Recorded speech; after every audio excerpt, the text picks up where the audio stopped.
हरिओम। वीरेंद्र बाबा प्रवचन की पहले एक निवेदन करब आपसे। यहाँ जितने लोग आए हैं आपकी बात मैं नहीं बोल रहा हूं। इस धरती पर कोई सुखी है? बोलिएगा काजी, है कोई सुखी? पृथ्वी पर कोई सुखी है? ये मैं अपना शोध बोलता हूं, ध्यान दीजिएगा। बहुत लोग कहला वीरेंद्र बाबा हमरा कुछ का कमी नहीं बा, 4 गो नाती 4 गो बेटा बड़ा, खूब रुपया पैसा बा, बड़ी नीक बानी। लेकिन गौर से सुनिएगा, इस पृथ्वी पर कोई व्यक्ति सुखी नहीं है। अब रउरा पूछी कैसे, तो वीरेंद्र बाबा बताओ तने, ध्यान दे। जेकरा बेटा नहीं बा, बेटा खातिर रोवाता, रोवाता कि ना? एगो नहीं 9 गो देकुर लिपता कि हे थामे भगवती एगो बेटा दे दो, नहीं निमन देबू एगो लंगड़े दो, कैसनो दो एगो हमरा घरे बाबू हो जा। जेकरा बेटा नहीं बा, बेटा खातिर रोवाता। आ जेके भगवान 4 गो बेटा दिले बड़ा, वो बेटा पा के रोवाता। माइये बाप के पटक पटक मार तना सुखा जानी फाजिल नगर में होता कि नहीं? खूब होता, नहीं होता? 4 गो जी जन्मौले बा, उससे पूछा कितना गदगद बाढ़ है, कौन कौन बाजार बेटा करता। हकीकत मैं बोल रहा हूं। जेकरा बेटा नहीं बा, बेटा खातिर रोवाता। आ जेके भगवान 4 गो बेटा दिले बड़ा, वो बेटा पा के रोवाता। कि कौन पाप कहली कि 4 गो दिहल। जेकरा घर नहीं बा, घरे खातिर रोवाता। तनी हमरो घर रही तो बिजली पंखा लाग जाई, तनी डेंट पेंट में हमहू रहती। जेकरा घर नहीं बा, घरे खातिर रोवाता। आ जेके भगवान 5 मंजिला दिले बड़े, ओमे केहू बेलसही वाला नहीं के ताला चाबी बन बा। गोरखपुर देवरिया के घर नहीं बा, बाबा लखनऊ रहेला लोग, ताला चाबी बन बा। अही आखिरी लाइन सुन लो। जेकरा खैले के ठेकान ना बा, रुपया खातिर रोवाता। तनी हमरो रुपया रही तो काजू बादाम मशरूम पनीर ले आके खैती। जेकरा पैसा नहीं बा, खैले खातिर मरता। आ जेके भगवान करोड़ों रुपया दिले बड़े, बैंक बैलेंस, बोरा के बोरा नोट रुपया पैसा, ओके डॉक्टर कहता चोकर की रोटी खाना है, रसगुल्ला नहीं खाना है, जिलेबी नहीं खाना है, ब्लड प्रेशर शुगर चढ़ल बा। नहीं बुझाई? अच्छा तो 5 लाख रुपया ले लो। अब फाजिल नगर जो सबसे बढ़िया इमरती जिलेबी छाना ता रसमलाई, दुकानी पर चल जा। और शुगर 300 बा, जिलेबी देख के मुंह में पानी आई कि ना? नहीं आई? खई है 300 बा शुगर, खई है हो। और जब एगो जिलेबी कटली कच देते बिहना गईला कि ना? खैला के देरी बा बिहना गईला, शुगर फेल। जेकर बीपी हाई बा, चाउमीन बर्गर मार छोला कटर कटर भूजा तक चौराहा पर देख लो। गई जई है तो कहीं बड़ा मन करता, हम तनी एक प्लेट खा लेती। और जब तेल डाल के सबरा है चटक बनौलो, 250 बीपी रहला दादा, 400 गोइल बिहान भैले गईल। रुपया तो बटले बा। अच्छा कितना हो रुपया जमा कर लो, रुपया से शांति मिलेगा? मिलेगा? बोरा के नोटे के गड्डी बनवा के बिछौना बिछवाव, राती के नींद लागी। धन से कभी सुख नहीं मिलेगा। 4 गो बेटा जन्मा लो, शांति नहीं मिलेगा। कितना हूं मकान बनवा लो, शांति नहीं मिलेगा। जो भी व्यवस्था है कर लो, शांति नहीं मिलेगा। लेकिन एक जगह शांति मिलेगा, कहां? थोड़ा भगवान से कनेक्शन जोड़ो ना, नहीं मिलेगा? परमात्मा से कनेक्शन जोड़ने में शांति है कि नहीं है? नहीं है। हाय बेटा, हाय घोर, हाय रुपया रटले से शांति बा? राम राम राम राम राम राम दिन भर बरबरा नहीं करे। देखा आत्मा के शांति मिले तक ना मिले। तो जौने में शांति बा, वो कोयल के चाहत नहीं बा ना। यही में लोगवा बैठल बा, कोई जना भुला के जल चढ़ा देत होई कि रुका आज एक लोटा जल चढ़ाए। बार बार हम कहते हैं, गजल की लाइन है, ये सम्मा जब बुझ गई तो, ये सम्मा जब बुझ गई तो, अरे महफिल में रंग आया। जब बुझ गई तो महफिल में रंग आया। सम्मा जब बुझ गई तो महफिल में रंग बुझ गई तो महफिल में रंग आया। जब बुझ गई तो महफिल में रंग आया। सम्मा जब बुझ गई तो महफिल में रंग आया। अरे जीवन खत्म हुआ तो, ये जीवन खत्म हुआ तो जीने का ढंग आया। जीवन खत्म हुआ तो जीने का ढंग आया। जीवन खत्म हुआ तो जीने का ढंग आया। जीवन खत्म हुआ तो। सम्मा जब बुझ गई तो महफिल में रंग आया। जीवन खत्म हुआ तो जीने का ढंग। सहूर हमनी के कब सीखल जाला? बिगड़ले पर कि बनले पर? पहले दवाई कौने डॉक्टर से होला? झोला छाप। कौने डॉक्टर से?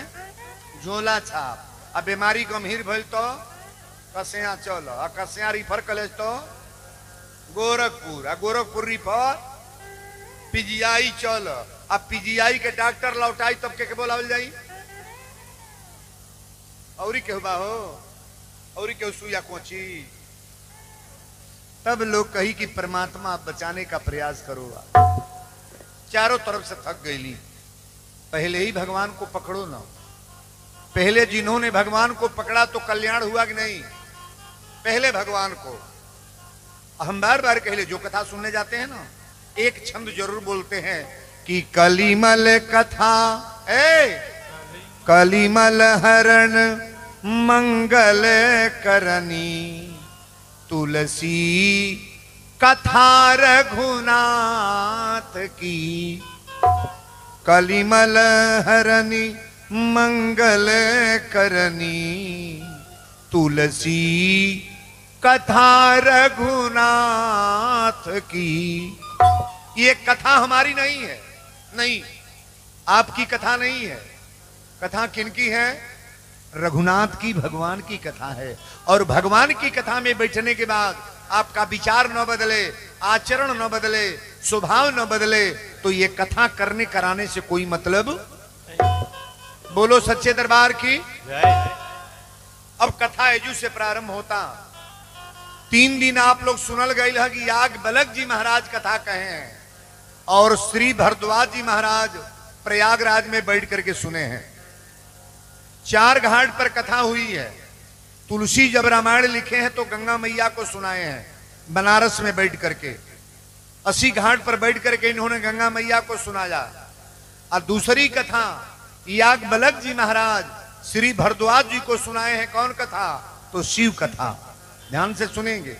और तीसरी कथा आज भगवान आशुतोष शंकर भगवान सुनाने जा रहे हैं और माता पार्वती प्रेम से कथा को सुनने के लिए, श्रवण करने के लिए जा रही हैं। हम लोग का बड़ा भाग्य है, बड़ा भाग्य है कि वीरेंद्र बाबा 4था बरस में आए हैं। रामायण जी से कहने की असो हम क्या न बुलाव, कोनो नया विद्वान बुलाव। कल नहीं पूरा मार्केट के मांग बा, काहे ना आई? हमके लोगवा चाहिए तबे नु आई। हमहू से बड़का बड़का विद्वान बने, केहू को बुला के सुनल जा। लेकिन जो कथा अपने पसंद में आ जाए, जीवन में उतर जाए, उसी को कथा कहते हैं। कितना हो बढ़िया कथा हो, आपके पल्ले न पड़े, समझ में ना आए, तो कथा करने कराने से कोई मतलब। बोलो सच्चे दरबार की। हम बार बार कहते हैं कि जिनकी लागी रे लगन भगवान में, उनका दिया भी जलेगा तूफान में।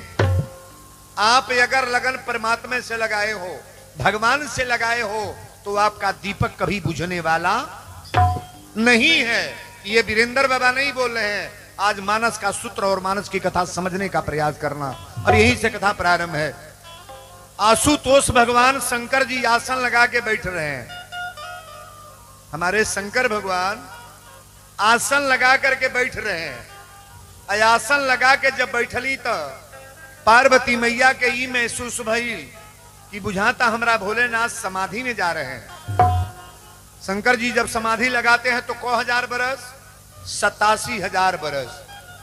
पार्वती मैया पास में गई और भोलेनाथ के पास जाकर के निवेदन की, सरकार मैं आपकी अर्धांगिनी हूं। अर्धांगिनी बुझनी के कह जाला? अर्धांगिनी मर्दे के आधा देही का मालिक। हमारा तो जाता आधा देही का मालिक में नाई के होगा, फूल मलिकई ले लेता का हो। अर्धांगिनी लोग बागी फूल मालिक। अर्धांगिनी के मतलब कि आधा दे के मालिक ना बा। अब तक मेहरारू कोई देखी हे पड़ा खड़ा होकर तो हे तारे, अरे हमहू बोलते भर मानी हमरो वह लीलावा बा, हमरो वह दशा बा। कथा घरे सुना तो हो, बड़की टीवी में लागल हो, सुनत हो का कहा था। घरे गईले पर न पता चली हई शब्द काहे बोलाई है। और पुरुष को अपने डिसिप्लिन में रहना चाहिए। जितने हम मर्द हैं, महिला जैसे कह रही है उसे करना भी चाहिए। नारियों को शक्ति रूप स्वरूपा, इनको लक्ष्मी माना गया है।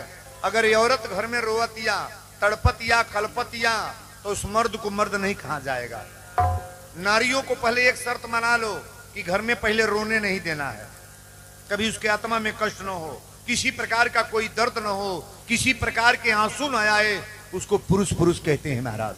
बोलो सच्चे दरबार की। पार्वती मैया कली स्वामी आज हमारा और अर्धांगिनी है। हाथ जोड़ के आज हमारा निवेदन बा। शंकर जी कहले बोला का कहल चाहतड़ू?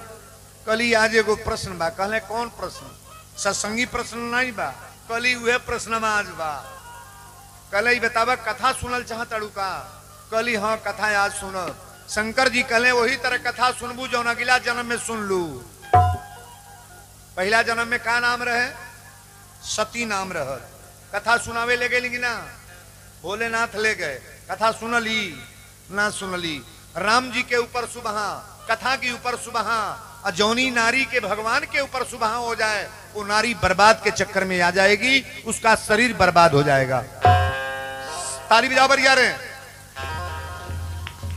सती को बर्बाद होना पड़ा कि नहीं? नहीं भैली, नहीं भैली। नैहर सासुर सब भरले रहे तब वो जाके ऊपर पर मर गईली हो दादा। कल बतौले रहनी परसों कथा में ना, सब लोग रहल तब वो जाके नैहर में मर गईली।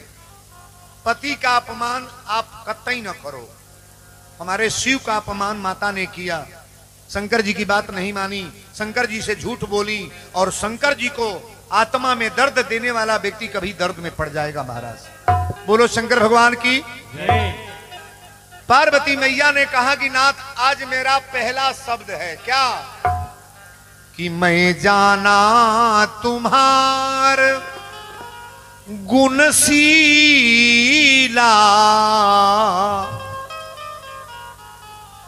कहू सुनहु अब रघुपति लीला।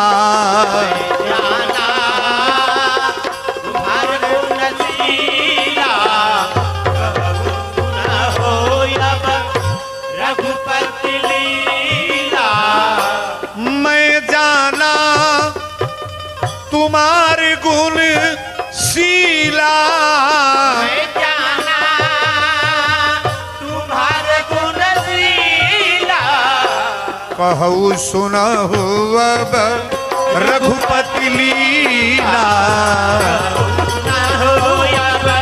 रघुपति लीला, कहू सुनहु अब रघुपति लीला। बोल दी शंकर भगवान की। पार्वती मैया अपने स्वामी भोलेनाथ से कह रही हैं कि मैं जाना तुम्हार गुणशीला, कहूँ सुनहु अब रघुपति लीला। कथा जो सकल लोक हितकारी, सोई पूछन चहे शैल कुमारी। संसार को हित करने वाली कथा आप बताने का प्रयास करें, दुनिया का हित हो। अच्छा ये कथा हित करेगा कि या नहीं? हित आप, ये कथा बढ़िया आपको करेगा कि बुरा? कहीं बोलोगे? 100 में 100% मेरा गारंटी है अपन घर के कार बार छोड़ के जे आइल बा ओकरा खातिर भगवान के कृपा बा। कभी आपका अनुचित नहीं होगा, उचित होगा। और उचित कार्य करने के लिए केवल कथा, भगवान की कथा सुनने वाला व्यक्ति कभी दरिद्र नहीं होगा, कभी गरीब नहीं होगा, कभी कष्ट में नहीं होगा, परिवार में कोई झेल नहीं होगा। अगर मानस की कथा बच्चों को पढ़ाया जाए, हस्बैंड को पढ़ाया जाए, औरत को पढ़ाया जाए, सुंदर कांड की चौपाई, बाल कांड की चौपाई, हनुमान चालीसा, ये सब कथा जब घर में पढ़ाएंगे ना तो परिवार बदलिए जाएगा महाराज, कोई खराबी नहीं आएगी। बोलो शंकर भगवान की जय। शंकर जी कहली कि आज कथा सुने के मन बा।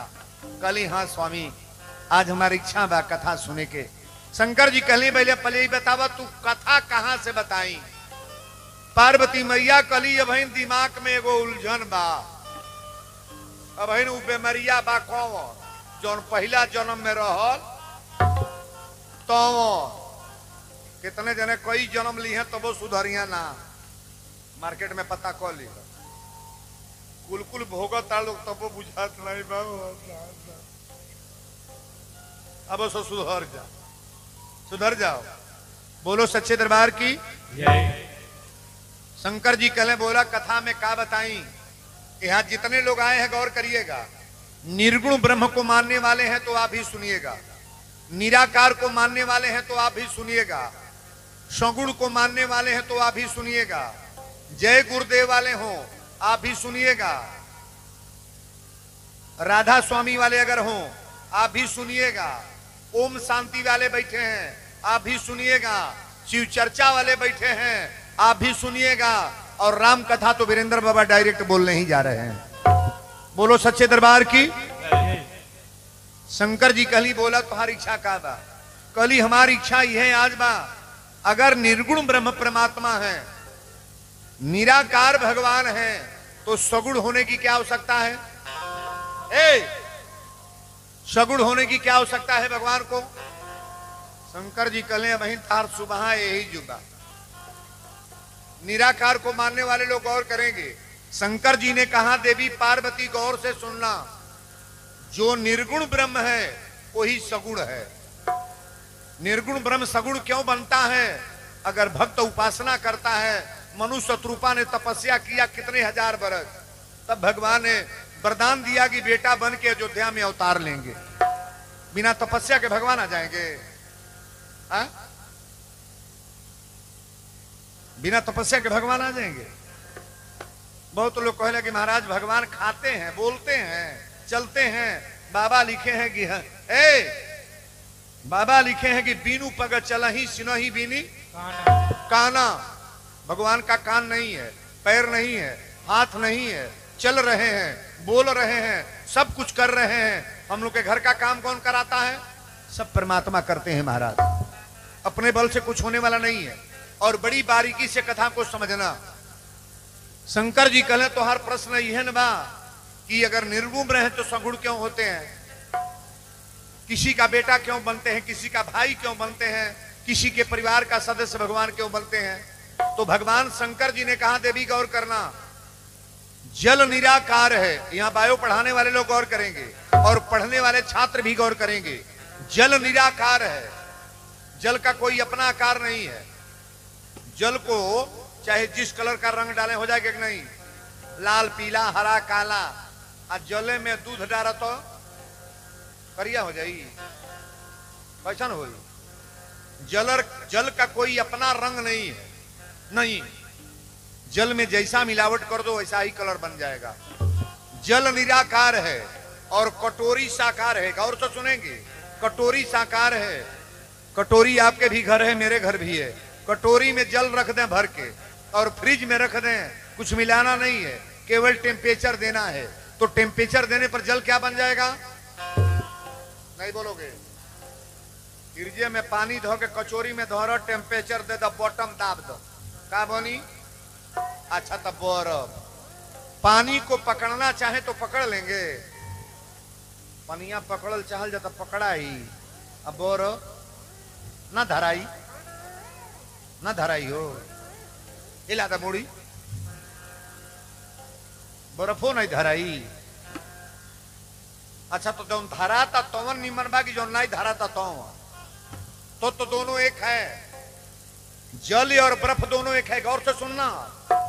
जल और बर्फ दोनों एक है, लेकिन जल को पकड़ा नहीं जा सकता है और बर्फ को पकड़ा जा सकता है। भगवान शंकर जी ने कहा देवी निर्गुण ब्रह्म जो है वो पकड़ में नहीं आते हैं, बिना मूर्ति का लोग पूजा करते हैं। और भगवान जिनके वहां बेटा बन के आते हैं, भाई बन करके आते हैं, परिवार का सदस्य बन करके आते हैं, इससे बड़ी बात और कौन नहीं हो सकती है महाराज। शंकर जी कल बोला एकरी आगे कली आज हमारी है बात बा। शंकर जी कल आज तो हमारा लावाली बात बोलल बड़ू हमार वाली। कथा के सबसे बड़े प्रेमी कौन है? हमारे भोलेनाथ। कथा को रचने वाले कौन है? शंकर भगवान। बोलो शंकर भगवान की जय। शंकर जी पहले धन्यवाद दहले। धन्य धन्य गिरिराज कुमारी, धन्य धन्य गिरिराज कुमारी, धन्य धन्य गिरिराज कुमारी, तुम समान नहीं को उपकारी। राम सिया राम, जय जय राम राम राम, सिया राम, जय जय राम। पूछहु रघुपति कथा प्रसंगा, पूछहु रघुपति कथा प्रसंगा, पूछहु रघुपति कथा प्रसंगा, सकल लोक जग पावनी गंगा। सिया राम, जय जय राम राम राम, सिया राम, जय जय राम। बोल दी शंकर भगवान की। जय। शंकर जी पहले माता पार्वती के धन्यवाद दिले। मानस का सूत्र है धन्य धन्य गिरिराज कुमारी। जो लोग कथा में आए ना, भगवान शंकर जी धन्यवाद दे रहे हैं। धन्य धन्य गिरिराज कुमारी, तुम समान नहीं को उपकारी, पूछे हु रघुपति कथा प्रसंगा, सकल लोक जग पावनी गंगा। धरती पर शंकर जी को गंगा ले आयल बनी। शंकर जी ने को गंगा लाया धरती पर। हमारा भोलेनाथ को गंगा ले आयल बनी धरती पर। ना के बोली एक को जानतनी भगीरथ के नाम से जो जटा से आयल बड़ी, हमने के नहाय जल जला अयोध्या प्रयागी है जानतनी खाली। हई रमणवा की चौपाई पढ़, पूछे हु रघुपति कथा प्रसंगा, सकल लोक जग पावनी गंगा। ये जो कथा आप सुन रहे हो ना, ये गंगा है। ओजू जाके डुबकी मारे पड़ेला, ऐजू बिना डुबकी के तरन तारा। अयोध्या जा चाहे ना, प्रयाग जा चाहे ना, मथुरा जा चाहे ना, बनारस जा चाहे ना, जे इस कथा रूपी गंगा में जिन्होंने डुबकी लगा दिया, उनका जीवन तो अपने आप ही तर गया महाराज। ताली बजाओ ना बढ़िया रे। कहो बिना कहले ना बजे लोग। असल में समझो में नहीं आवता, समझो नहीं आवता नो कि कहां कैसन तहां तन बजा लो। एक कथा रूपी गंगा में जो आप लोग गोता लगा रहे हैं, तरने वाली बात है कि नहीं है? बस तरनी बाछी छुए पड़ी, पूछ पकड़े पड़ी हो, बालू पड़े हेलक पड़ी, जमराज मरी है। हिम्मत नहीं है किसी को छू दें, लेकिन बड़ी बारीकी से कथा श्रवण करो कि वीरेंद्र बाबा आप बोल क्या रहे हो। हमारे शब्द का ही कीमत है। आज तो उत्तर प्रदेश बिहार कोने कोने में मेरा नाम है। किसी जिले में जाओ आप, 10, 20, 50 हजार लोग बता देंगे कि बाबा की कथा यहां लगी थी। अब 2026 का प्रोग्राम मेरा नोट हो रहा है। 25 नहीं 26 साल, 1.5 साल पहले कथा बुक हो जा रही है। यही मंचे से उतर ली तैयार रामायण जी कहना डेट देखा मन ऐसा न करब कि कहीं लिख ले, तब वो राती के प्रोग्राम गोरखपुर चला था। ए पर 2 प्रोग्राम बा को ए जो बोलला के बाद गोरखपुर भागल जाइले। वीरेंद्र बाबा को प्रोग्राम की कमी नहीं है, लेकिन समझने का प्रयास करो कि बाबा बोल का गए। पूछे हु रघुपति कथा प्रसंगा, सकल लोक जग पावन गंगा। संसार को तारने वाली कथा रूपी गंगा है कौन? जो आप लोग कथा सुन रहे हैं यही गंगा है महाराज। शंकर जी कहें कि देवी एक बात बताओ। वाह, एक बात बताओ तो कि कथा कहां से बताई? पार्वती मैया कली स्वामी पहले ही बताई। भगवान का अवतार अयोध्या में कब हुआ? विश्वामित्र बाबा राम जी को मांगकर कब ले गए? राम जी जाकर के मिथिला में धनुष को कब तोड़े हैं? सीता से शादी करके अयोध्या में कब आए हैं? राम का वनवास कब हुआ? सीता रावण को लेकर कब गया? और राम जी रावण को मार करके राजगद्दी पर कब बैठे हैं? ये पूरी कथा मुझे बताने का प्रयास करो। आज मेरा यही निवेदन है सरकार। शंकर जी तुरंत कहली, तुरंत यही की चौपाई है कि मंगल भवनय मंगल हारी। मंगल भवन अमंगल हारी, मंगल भवन अमंगल हारी। मंगल भवन अमंगल हारी, मंगल भवन अमंगल हारी। द्रवौ सुदशरथ अजिर बिहारी। प्रभु दशरथ अजिर बिहारी, प्रभु दशरथ अजिर बिहारी, प्रभु दशरथ। अच्छा बताई जो हो चौपाई बोलनी है तो सब जाने लगी ना? नहीं जानला? हमें जो बड़ा गंवार बा वो जानता मंगल भवन है मंगल नहीं जानता हो। जो ने रोटी बेलक सहूर नहीं बा वो जानती। मुड़िया तो लोग हेलौते बा। अच्छा तो कुछ न जाने तो मोबाइल चलाओ के जानती है कि ना? रोटी जर जाबे किलदाबा करा कब का अतरी मोबाइल। विचार बदलने का प्रयास करो भाई। मसलवा हमारे दिमाग पर आ जाला कबो कबो। एक जनी गांव में रहना दान चौन, और यहाँ कहले रही बतिया ना ही कहले रही जाता। गांव में रहना दान चौन। अब मेहरारू के नाम रहे धर्मात्मा। का नाम रहे? धर्मात्मा। हो तो धर्मात्मा रहल। मौगी जितना भोजन करे मर्दा करे ना। और अतिया कल चला वीरेंद्र बाबा मंदिर पर बड़ा कथा होता। आज दुकान बंद कर चला कथा सुने। कहले हम नहीं जाए, जो कथा में पैसा नहीं लागी। कथा में जाए तो पैसा लागी। मौगी कल चलो 5 रुपया दी है, चल के सुन के चली अब। कल हम नहीं जाए, रुपया जहाँ लागी थाना जाई। मौगी चलो मंदिर पर चलो गोड़ लागी अब। कहले जाए तो 5 रुपया देवे पर पुजारी जी बैठल हो। मौगी कल अष्टमी है, चलो प्रसादी ले ली है आ गोड़ ला के चली आई है। दान चन कहले आरतिया में तबो तो 2 रुपया डायरेक्ट पर रे बकलो ली। मौगी कल से निराले दो गले बड़ा कहा कहो कबो दान ना करब। कहले जब ले जीयब तब ले 1 रुपया दान ना कर। मौगी कल तारा गोड़े पर गिरतन एगो कार कर। नहान लागल बा, चलो नाई ढेर दूर जाइब। शिवा घाट पर नहा के चल जाइब। शिवा घाट कहाँ बा? के गोल बगना कनिया बा पटहरवा बा। शिवा घाट बुझाता। वीरेंद्र बाबा जी कथा कई बार बड़े। वो कपड़ा के दुकान बा, जगन्नाथ सेठ खा ले कई बार बुलाए है। शिवा घाट पर चल नहा के चली आई। दान चन कहले भेजत तबाड़े ओहू बाबा लो झंडा टंगले बा। चपलवा निकालब तब वो पैसा मांगी लो। धोती कुर्ता धरब तब को पैसा मांगी लो। मौगी कलश निरल दलिदरे रह गई। अरे 20 रुपया देतनी जा गंगा जी में छोड़ दी हो। 11 रुपया बाछी दे के छू के चली आई। कहने भेजा तड़े तो जात बानी लेकिन कार कर 1 रुपया दी है मौत। अगर रुपया देबू तो ना जाए। अब वो मर्दे हो। कहला से 1 रुपया दे मत वही तर जाए।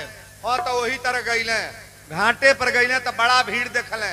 खिलावन पंडा, ललका झंडा, सुदामा पंडा, पियरका झंडा, मुकेश पंडा, करिका झंडा सब अपन अपन झंडा टंगले बालो कहले दादा ई सजी झंडा टंगले बड़ा कुल आ चप्पल निकालब तब पैसा देवे पड़ी कहले एजू नहाई ना एजू नहीं नहाई चल तनी मुर्दा घटिए पर नहा ले जहाँ लसिया फुकाला वो जो के पंडा नहीं रहेला कहले के होई है नहीं लाश जरूरत होई आ टप दे डुबकी मार के निकल आई चलू आई कैले बात की हो गैला घाटे पर कुर्ता धोती धो देला घाटे पर आ पानी में ढूक के नाक दाब के एक बेर कहले जय हो गंगा मैया भगवान कहले बड़ा बेईमान दान चनवा बारी अरे तोर माई बाप नाव धैल बना दान चौन आ 2 रुपया खातिर हेजू ना तड़ भगवान कहले तोर परिचय ले ली हाँ तो टप दे गैला भगवान और वही पानी में खड़ा होके कहले जय हो जजमान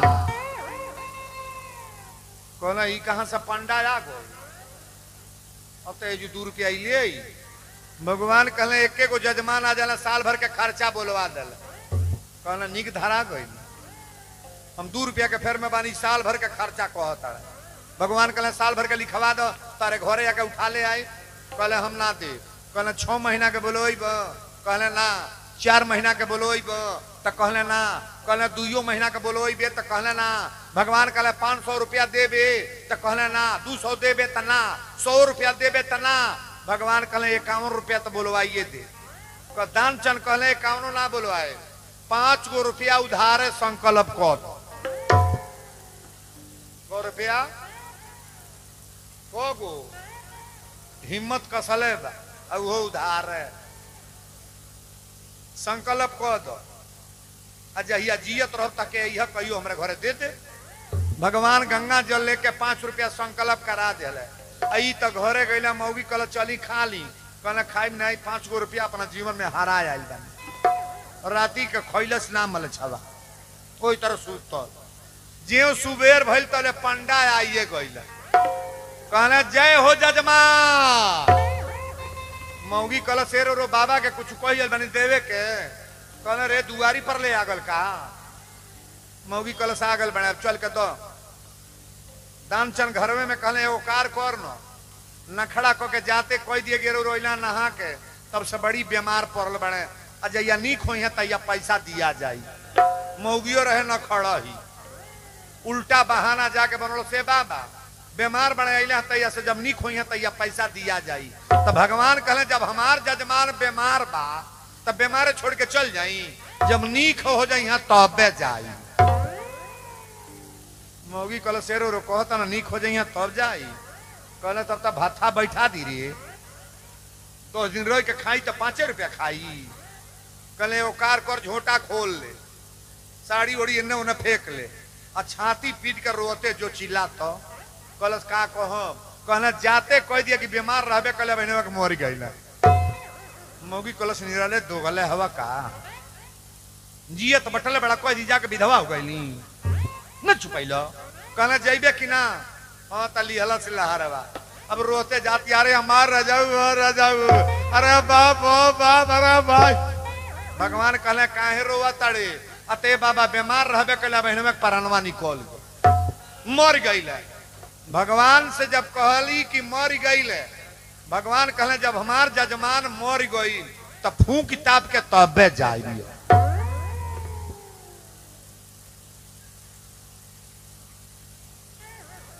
सुनाता बतिया 5 गो रुपया टिकठी पर चढ़ा दिया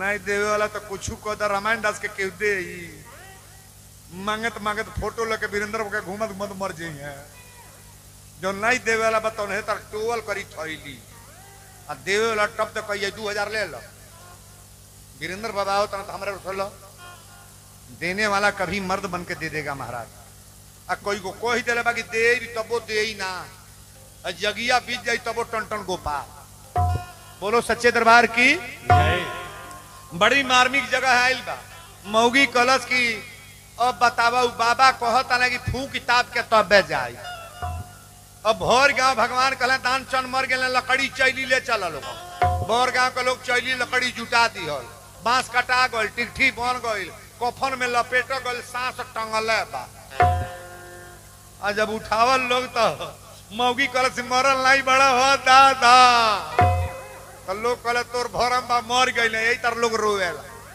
घाटे पर ले गए लोग चिता पर सुतावल लोग, चिता पर सुतावल लोग। भगवान का अभी जरावल नहीं जाई, पहले हमार चेला है कान फूंक ले बता लोग। भगवान कानवा में सटा के जाके कहले आया हूं बैकुंठ से कुछ तू मुंह से बोल। कहले भगवान आ गए काहे जू? अब भगवान तो पहले रहले, कहले कि आया हूं बैकुंठ से कुछ तू मुंह से बोल। तक कफनवा उठा के धीरे से ताकलस, और जब देखलस उहे पंडित हौहाक दे तोप ले हलस। कहलस सीता ये बाबा हम कि 5 रुपया बिना लेले नहीं जाई कार। भगवान कहले जल्दी बोल, तारा बोले पड़ी। आया हूं बैकुंठ से कुछ तू मुंह से बोल। तब कफनवे में से कहता हाथ जोड़ के निवेदन बा पैसा दी हो छोड़ी। भगवान कहले चल छोड़ देता नहीं। दिहलस हो दिहल दिहल मरे के तैयार हो गए, लेकिन 5 रुपया नहीं दिहल। एक नाम बा दानचंद। हम बार बार कहिले कि मान प्यारे कहना नहीं तो पछताएगा, ये मिट्टी का खिलौना मिट्टी में मिल जाएगा। मान प्यारे कहना नहीं तो पछताएगा, मिट्टी का खिलौना मिट्टी में मिल जाएगा। मान प्यारे कहना नहीं तो पछताएगा, मिट्टी का खिलौना मिट्टी में मिल जाएगा। बड़ा ध्यान से सुनिएगा। बेटा बेटा क्या कहता है, बेटा बेटा क्या कहता है, बेटा बेटा क्या कहता है। जेकरा जेकरा बेटा पर घमंड बा है नेता का, बेटा बेटा क्या कहता है, बेटा बेटा क्या कहता है। हे बेटा तो एक दिन पड़ोसी बन जाएगा। अच्छा माइयो बापे से बेटा अलगे रहता कि ना रहता? फाजिल नगर में नहीं के हो या ना? अरे भाई अरे बेटा तो एक दिन पड़ोसी बन जाएगा, ये मिट्टी का खिलौना मिट्टी में मिल जाएगा। मान प्यारे कहना नहीं तो पछताएगा, मिट्टी का खिलौना मिट्टी में मिल जाएगा। मान प्यारे कहना नहीं तो पछताएगा, मिट्टी का खिलौना मिट्टी में मिल जाएगा। बेटी बेटी क्या कहता है, बेटी बेटी क्या कहता है, बेटी बेटी क्या कहता है। बेटी को एक दिन जमाई ले जाएगा, बेटी को एक दिन जमाई ले जाएगा, ये मिट्टी का खिलौना मिट्टी में मिल जाएगा। मान प्यारे कहना नहीं तो पछताएगा, मिट्टी का खिलौना मिट्टी में मिल जाएगा। मान प्यारे कहना नहीं तो पछताएगा, मिट्टी का खिलौना मिट्टी में मिल जाएगा। पड़ोसी पड़ोसी क्या कहता है, पड़ोसी पड़ोसी क्या कहता है, पड़ोसी पड़ोसी क्या कहता है। घर के बगल वाले लोग क्या करेंगे? पड़ोसी तो एक दिन जला के चला आएगा। घटवे ले सहारा बा, पड़ोसी तो एक दिन जला के चला आएगा, ये मिट्टी का खिलौना मिट्टी में मिल जाएगा। प्यारे कहना नहीं तो पछताएगा, मिट्टी का खिलौना मिट्टी में मिल जाएगा। हम प्यारे कहना नहीं तो पछताएगा, मिट्टी का खिलौना मिट्टी में मिल जाएगा। धन दौलत सब महल खजाना, धन दौलत सब महल खजाना, धन दौलत सब महल खजाना। सब कुछ यहीं का यहीं पे रह जाएगा। अरे सब कुछ यहीं पर यहीं का रह जाएगा, ये मिट्टी का खिलौना मिट्टी में मिल जाएगा। ये जितना वस्तुएं देख रहे हैं कोई साथ जाएगा? कहो बेटा पतो ही नाती नतपुर मर्द जना लौकत जाई, कोठा के घर जाई जाई कुछ हो? अरे देहिया जौन पावल बाई हो जाई ना, घटवा पर जाई इतना चैली धो के धारा दियल जाई, सेवा समाप्त। एक चीज साथ में जाएगा, आप जो सुन रहे हो और जीवन में उतार रहे हो, इसको कोई काट नहीं पाएगा, तुम्हारे साथ जाएगा।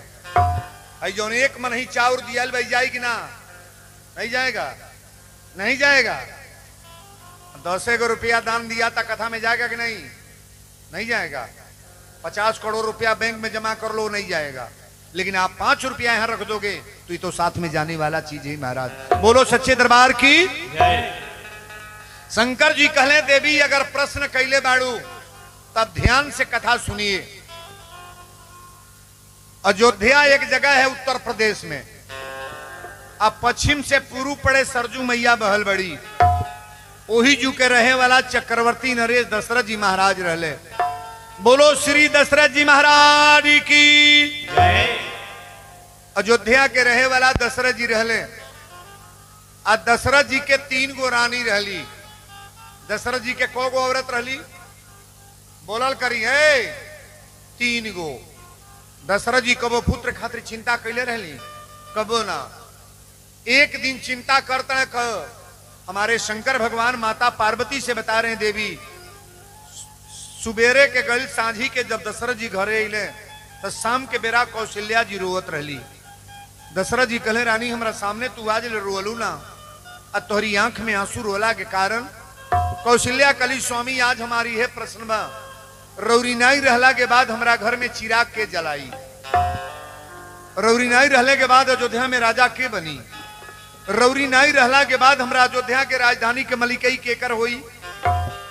दशरथ जी जीवन में चिंता ना करें, एक बार चौपाई खड़ा होती है यहीं से कि एक बार भूपति मन माही, एक बार भूपति मन माही, एक बार भूपति मन माही, एक बार भूपति मन माही, एक बार भूपति मन माही, भई गलानी मोरे सुतनाही, भई गलानी मोरे सुतनाही, भई गलानी मोरे सुतनाही, भई गलानी। बोल दिए अयोध्या धाम की। बार बार नहीं, एक बार भूपति मन माही, अब भई गलानी मोरे सुत नहीं। गलानी माने चिंता, असुत माने पुत्र। दशरथ जी के जीवन में चिंता भइल कि आज ले हमरा औलाद ना भइले, आज ले हमरा एगो बेटा ना भइल, हमरा घरे एगो पुत्र ना भइले। कौशल्या के रोवल देखी कारण है जो बना था, एक बार भूपति मन माही, अब भई गलानी मोरे सुत नाही, गुरु गृह गयऊ तुरत महिपाला। पढ़े लिखे लोग पंडाल में बैठे हैं, गुरु 2 अक्षर में लिखा गया है। गुरु को अक्षर में लिखा गया है 2 अक्षर। गु माने अंधकार और रू माने प्रकाश। गुरु वही के कहल जाला कि चेला अगर अन्हारे पड़ल बने तो उनके प्रकाश में ले आवा। दशरथ जी केकरी दरबार में गए? गुरु की। हाँ, अच्छा बताइए, जो डॉक्टर नहीं करेगा वो गुरु करेंगे कि नहीं करेंगे? नहीं करेंगे। डॉक्टर बच्चा नहीं दे सकता है, लेकिन गुरु जी नहीं देंगे, नहीं देंगे। अरे गुरु की महानता भगवान से लगाव होता है ना। माता पिता प्रभु गुरु की बानी, अब बिनु विचार करिए शुभ जानी, चारों का स्थान बराबर है। माई के मानो तबो भगवान, पिता के मानो तबो भगवान, गुरु के मानो तबो भगवान, अब भगवान तो भगवान है, ये चारों स्थान बराबर है। दशरथ जी गुरु के दरबार में गए, गोड़वा पकड़ के रोवे लगले। सुख दुख सुख सब गुरु ही सुनायऊ, आ कही वशिष्ठ बहुविधि समूह जायऊ। दशरथ जी गोड़ पकड़ के रोवे लगले। काहे खातिर? ते एगो बेटा खातिर। को लड़का मांगे गल बना? कहो एगो। लेकिन गोड़ पकड़ के जब रोवे लगले तो वीरेंद्र बाबा भाव दियली, आरी गुरु है गोसैया रहुआ परिले हम पैया रउआ जनते बनी। बोलो गुरु देवता की। अरे रउआ जनते बानी रघुकुल के सागर रो कहानी रउआ जनते बानी। रघुकुल के सागर रो कहानी रउआ जनते बानी। रघुकुल के सागर रो कहानी रउआ जनते बानी। गुरु है गोसैया रउआ, गुरु है गोसैया रउआ परिले हम पैया रउआ जनते बानी। ए रउआ जनते बानी रघुकुल के सागर रो कहानी रउआ जनते बानी। रघुकुल के सागर रो कहानी रउआ जनते बानी। रघुकुल के सागर रो कहानी रउआ जनते बानी। घरवा में भरल बाणे सोनवा से चानी।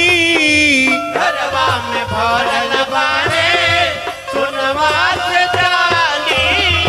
घर ही में बाड़ी हमरा तीन तीन गोरानी। घर ही में बाड़ी हमरा तीन तीन गोरानी। अवधा के लोगवा हमके कहेलनी संतानी रउआ जनते बनी। गुरु वशिष्ठ के पैर पकड़ के दशरथ जी फूट फूट के रोवे लगले। जे राजा बाबू नहीं कही रोई, दशरथ जी राजा है लेकिन काहे खातिर रोता ना? धन खातिर का हो, संपत्ति खातिर। एगो औलाद ना रहले। दशरथ जी जब रोवे लगले तो वशिष्ठ जी कहले राजा ना आप पहले रोवल बंद करी। सुख दुख सुख सब गुरु ही सुनायो आ कही वशिष्ठ बहुविधि सम्मुख जायो। दशरथ जी को गो लड़का मांगे गल वाली एगो, आ गुरु जी को गो देवे जाता नहीं को गो हड़ाक दे 4 गो। अब यहां से आपको प्राप्त न हो, सारा दुनिया घूमते रहो ना। तुलसी बाबा लिख रहे हैं धरहु धीरी होई है निसूत चारी। धरहु धीर होई है निसूत चारी। धरहु धीर होई हनि सुत चारी। त्रिभुवन विदित भगत भो हारी। राम सिया राम सिया राम जय जय राम राम राम। सिया राम जय जय राम।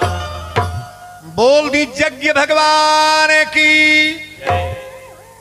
मानस की चौपाई बड़ा प्रेम से पढ़ने का प्रयास करोगे आप। धरहु धीर होई हनि सुतचारी त्रिभुवन विदित भगत भव हारी। 4 गो पुत्र रउरा हुई हैं, चारों तेजस्वी पुत्र। पहले रउराई बताई बेटा ढेर ठीक है कि एके गो? वीरेंद्र बाबा के कहले के मतलब समझ ले। अच्छा तो एके गो बेटा होखे लायक बनो तो ऊ निमन बा कि 4 गो होखे चारों कुलाए? निमन कौन बा? एगो। और एक बात गौर करना, जितने पढ़े लिखे लोग हैं लड़के को खेत न दें, गाड़ी मत खरीदें, मोबाइल मत खरीदें, रुपया न जमा करें। अपने बेटे को केवल आप संस्कार पढ़ाओ। संस्कार, अगर संस्कार दे करके मर रहे हैं तो आपके मरने के बाद बेटा गाड़ियों किन ली, घरों बनवा ली, रुपयो जमा कर ली, एकदम गांव में चमाचम रही। हाँ तो बाबू बाप एक सिर जाके गोल बेटा बड़ा लायक। अब बेटा के कंपाइन कीन दो, ट्रक कीन दो, बस कीन दो, 4 गो दुकान खोल दो, सगरी व्यवस्था कर दो। एक चीज न दो संस्कार, तोहरी मुहले के देरी बा धीरे धीरे सजी बिका जाई। अच्छा तो ये एरिया में बेचे वाला बेटा बाड़ा कि ना? कहो फाजिल नगर में कोनो बेचते ना कोई। धुर धुर बिका गल रे बाप। संस्कारित पैदा करो। और एक बात और बताइएगा, संस्कार स्कूल में पढ़ाया जाता है? नहीं। विद्यालय में संस्कार पढ़ाया जाएगा? कजी नहीं। किसी यूनिवर्सिटी में पढ़ाया जाएगा संस्कार? और कथा के पंडाल में यहां तो संस्कार पढ़ाया जाता है। और वीरेंद्र की कथा तो टोटल संस्कार। अगर संस्कार नहीं है तो कथा में आकर बैठने का प्रयास मत करो आप। गरीब डरता है धनवान से, और धनवान डरते हैं बलवान से, और तीनों डरते हैं चरित्रवान से। अगर चरित्र आपका बढ़िया है तो कथा बैठ करके प्रेम से श्रवण करो। हमें जे अपने सासू का गरियावेला कहत तारा गोड़े पर गिरतनी अपने सासू के उल्टा बोलल छोड़ दो, कबो गारी ना दी है। जे अपना माई का गारी देता बापे के है, जो मर्द लोग बाबू लोग तारा पैर छुए तनी अपने माता पिता को उल्टा शब्द का प्रयोग न करो। फल मिलेगा कि नहीं मिलेगा? नहीं मिलेगा। बुरा का फल, अरे कौन कलाकार नहीं गाए हैं? नहीं चाहिए दिल दुखा ना किसी का, नहीं चाहिए दिल दुखा ना किसी का, नहीं चाहिए दिल दुखा ना किसी का। सदा ना रहा है, सदा ना रहेगा जमाना किसी का, नहीं चाहिए दिल दुखा ना किसी का, नहीं चाहिए दिल दुखा ना किसी का। आएगा बुलावा तो जाना पड़ेगा, सर तुझको आखिर झुकाना पड़ेगा। आएगा बुलावा तो जाना पड़ेगा, सर तुझको आखिर झुकाना पड़ेगा। वहाँ ना चलेगा, वहाँ ना चलेगा बहाना किसी का, नहीं चाहिए दिल दुखा ना किसी का, नहीं चाहिए दिल दुखा ना किसी का, नहीं चाहिए दिल दुखा ना किसी का।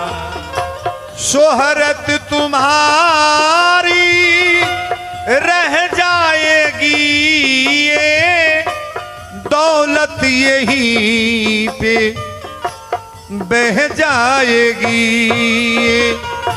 शोहरत तुम्हारी रह जाएगी, ये दौलत यहीं पे बह जाएगी। नहीं साथ जाता हो, नहीं साथ जाता खजाना किसी का, नहीं चाहिए दिल दुखा ना किसी का, नहीं चाहिए दिल दुखा ना किसी का, नहीं चाहिए दिल दुखा ना किसी का। सदा ना रहा है, सदा ना रहेगा जमाना किसी का, नहीं चाहिए दिल दुखा ना किसी का, नहीं चाहिए दिल दुखा ना किसी का। बोल दी सत्य दरबार की। अच्छा तो जे जैसन रहल वैसन रही, कहो जेकर घर जैसन वैसन रही जीवन भर। हमने के जैसन जैसन बन जाई तर रहल जाई। बूढ़ा से पूछो अब तनी पर बुझात होई कि दादा का तो तरीके से दुख और खाए के मिल जाए बाबा, यह ढेर बा। आगवा बैठल बड़ी बुढ़ोती सबको आएगा, लेकिन होश में कथा सुनो। दशरथ जी जब रोवे गए तो वशिष्ठ जी कहने रोजा 4 पुत्र हुई हैं। कोगो 4 गो। आ चारों ऐसा पुत्र ना जिस पुत्र का चर्चा संसार गाएगा महाराज। कहले पुत्र कैसे होंगे तो कहले हमारे लोग ही ताकत ना बा। वीरेंद्र बाबा कथा बोलता है केकरे बल पर? भगवान के। आपके आशीर्वाद देने केकरे बल पर? भगवान के। हाँ, हमारे वाणी में जय छय है, परमात्मा मेरी आवाज को सुन लेंगे, आपकी कृपा मनोकामना पूर्ण हो जाएगी। बजा लो ताली बरिया रे 2 मिनट। कहले पुत्र कैसे हुई हैं तो बाबा लिखले। इतने बड़ा कार्यक्रम किसी को लगा दिया जाए अपने घरे हर साल करा लिए हैं मान के, पूरा मार्केट इलाका के लोग करा रहे हैं तो जग हो रहा है। ये जो तुलसी बाबा लिखली, श्रृंगी ऋषि वशिष्ठ बुलावा, पुत्र काम शुभ यज्ञ करा आवा। राम सिया राम सिया राम जय जय राम, राम सिया राम जय जय राम। भगति सहित मुनि आहुत दीन, प्रगटे अगिनी चरु करित बली इन्हें। राम सिया राम जय जय राम, राम सिया राम जय जय राम। बोल दी यज्ञ भगवान की। बड़ा गौर से कथा को सुनिएगा। श्रृंगी ऋषि वशिष्ठ बुलावा, पुत्र काम शुभ यज्ञ करावा, भक्ति सहित मुनियाहुत दीन्हे, अब प्रगटे अग्नि चरुकर तब। जब आहुति दिहल गई ना प्रेम से, तो अग्निदेव महाराज हब के प्रसाद लेके ले। हब माने खीर। जग होला तो खीर निकले, खीर बनावल जाला। खीर के प्रसाद लेके ले आई है। प्रसाद आज वशिष्ठ जी द्वारा श्री महाराज चक्रवर्ती नरेश दशरथ जी को दिया जा रहा है। जो वशिष्ठ कछु हृदय विचारा, अब पूरन काम भय सिद्ध तुम्हारा। यह विबाटी देव निपजाई, अजथा जोग्य जही भाग्य बनाई। हब के प्रसाद लेके गई तीनों रानी के बोलौले। दशरथ जी के को रानी बाड़ी? तीनों जानी के बोलौले। बहुत लोग कथा सुने प्रसादी लेके जना जाला, तो जे प्रसादी लेके ना जाला उतना आशीर्वाद ना मिली जितना श्राप लग जाता है। प्रसाद लेना चाहिए कि नहीं? नहीं लेना चाहिए। कथा में दम अलग है और प्रसाद का दम अलग है महाराज। तीनों रानी के बुलाओ तड़े। हो तब ही राय प्रिय नारी बोलाई, कौशल्यादि तहा चली आई। राम सिया राम सिया राम जय जय राम, राम राम सिया राम जय जय राम। अरिध भाग्य कौशल्या दीन्हा, उभय भाग्य कर आधे कीन्हा। राम सिया राम जय जय राम, राम राम सिया राम जय जय राम। तीनों रानी के बोलोले। तनी एक बात बताइएगा, कौशल्या जी के को बच्चे हैं? कौशल्या के को लड़का? तन हथवा उठावा। एगो। कई के को गो? दूगो मुरी के उठावा था काहे का ना नीचे पहले ना नीचे को हो के कई के। एक कौशल्या के पुत्र का नाम राम, के कई के पुत्र का नाम भरत, और दूगो केकरा हवा कथवा हर साल बताई ले के तर सुंदर जा दप दप मुरी उठावा था। सुमित्रा के कोगो? दूगो। आधा प्रसादी कौशल्या जी के दिया गल। ध्यान से सुनिएगा। अर्ध भाग कौशल्या दीन्हा, उभय भाग कर आधे कीन्हा। जो आधा प्रसाद बचल ओके 2 टुकड़ा करके 1 टुकड़ा के कई के दिया।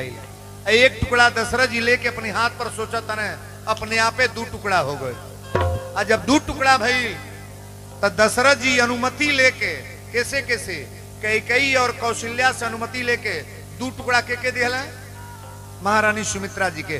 सुमित्रा जी कली है दीदी तो लोग एक एक टुकड़ा पहले बढ़ू तहरा तो एक पुत्र हुई हैं जो हमारा 2 गो हुई हैं तो एगो तोहरी बेटा के सहायता में भेज दे और एक बेटा के तोहरी बेटा के साथ है राम के साथ है के भेज बड़ी लक्ष्मण के अब भरत के सहायता में अनी लक्ष्मण के भाई शत्रुघ्न जी महाराज हैं। ताली बजा के सब लोग गा लेंगे प्रसादी पावत आलो कि याजू भला मैं बारी बारी सगुना आजू भला मैं बारी बारी सगुना आजू भला मैं बारी बारी सगुना बारी बारी सगुना रे बारी बारी सगुना बारी बारी सगुना रे बारी बारी सगुना बारी बारी सगुना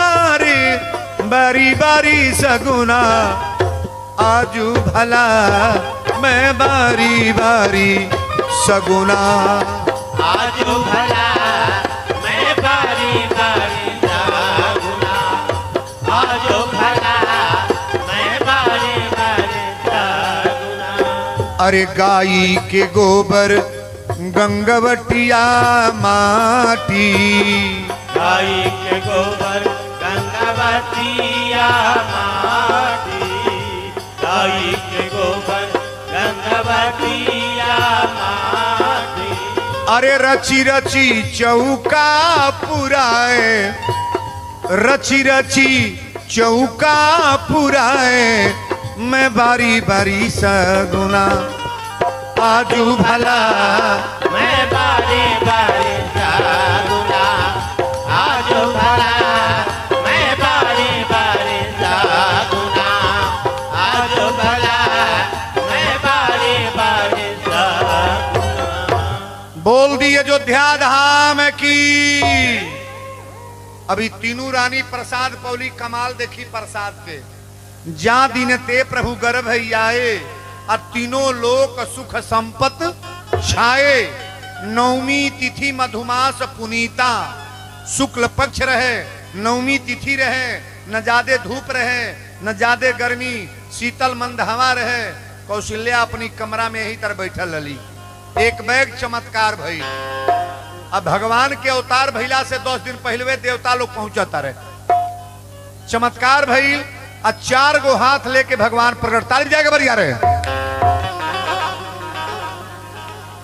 कौशल्या जब देखली तो कली हे प्रभु हम रौरा के कौना रूप में मंगले रही हम रौरा के कौना रूप में मंगले रही हम रौरा बेटा बन के आयल बने की आकी बाप 4 गो हाथ बा हेतत बाण लड़का छोट होला कि बड़ हो जो लड़का पैदा हुई होतत होई भगवान के तत आयल बड़े अति मुकी हाथ तो 4 गो हाथ।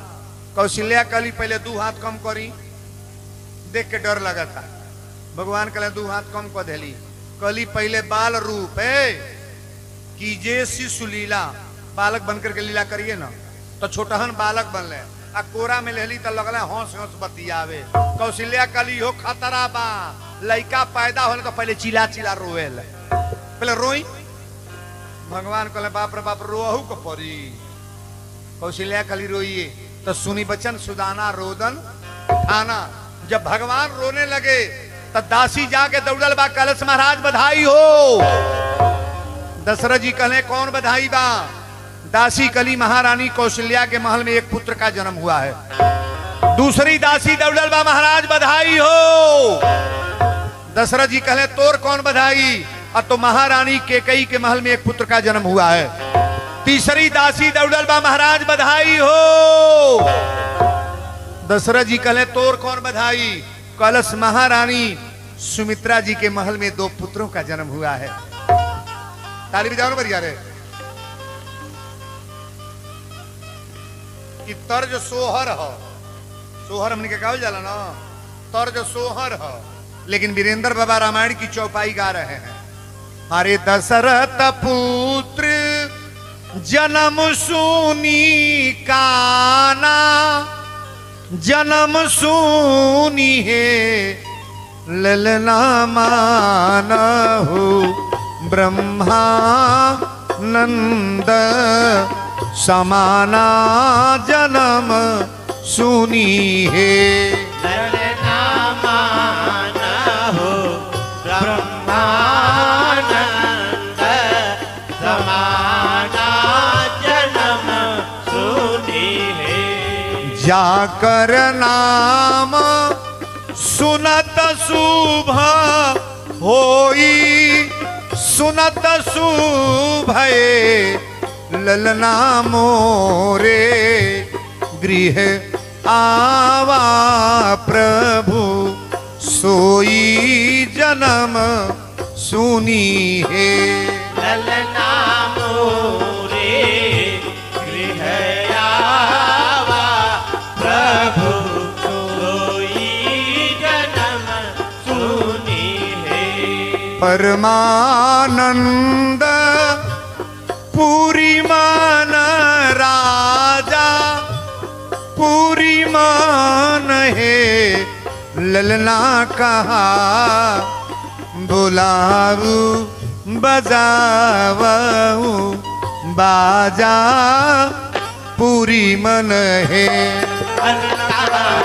बुलाओ बजाओ बाजा पूरी मन है लल्ला का बुलाओ बजाओ बाजा पूरी मन है।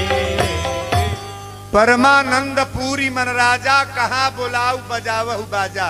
ई त वीरेंद्र बाबा के लाइन के सोहर अलग रौरो पचतन दोहरा दी कड़ेरे गई है बुझा जा भगवान के अवतार भइल बा चाप के गावे बा। अरे कौने माँ से बाबा मोर बियाह कइले आ कौने माँ से जन्म दिहले कड़ेरे गावे बा। अबे जू शुरू करतनी हे सखिया कौने माँ से सुता लीरे ओ सारा आवा बदनिया हमारी भारी भैली हो ए सखी।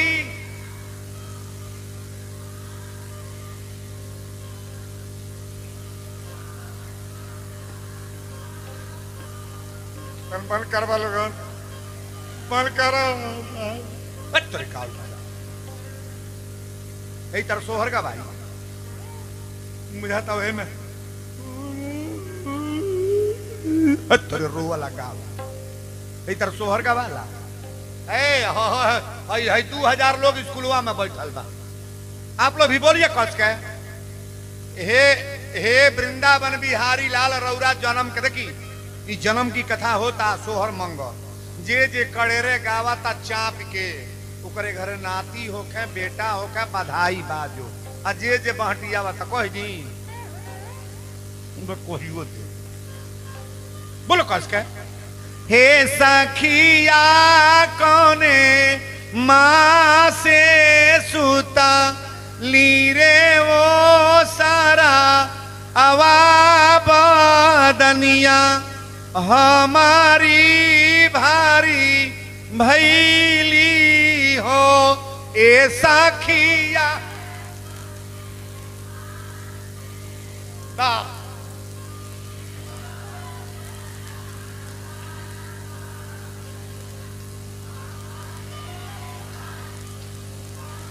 ए सखिया कौने माँ से सुता लीरे वो सारा आवा बदनिया हमारी भारी भैली हो।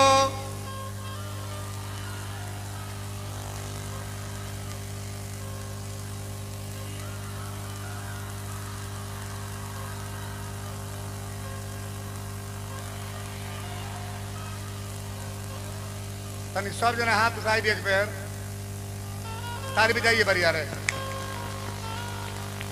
अच्छा बताई भगवान के जहिया जन्मोत्सव भइल अयोध्या के लोग नाचल कि ना ना नाच।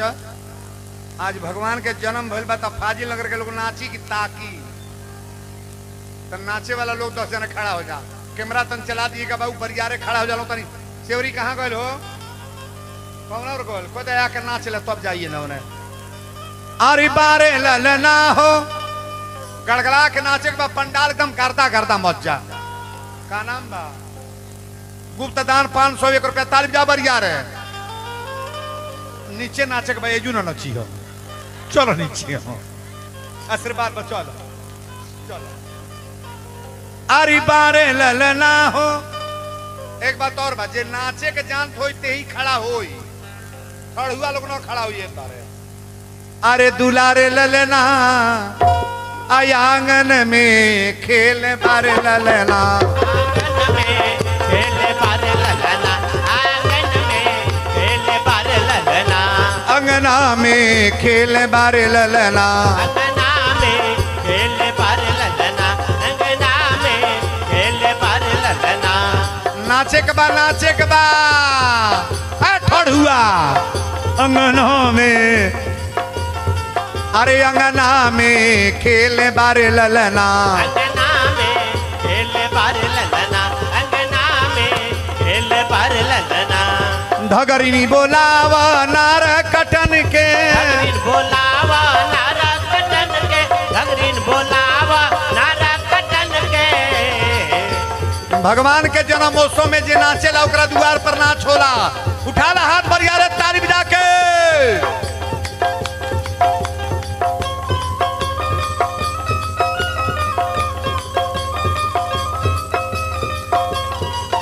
अरे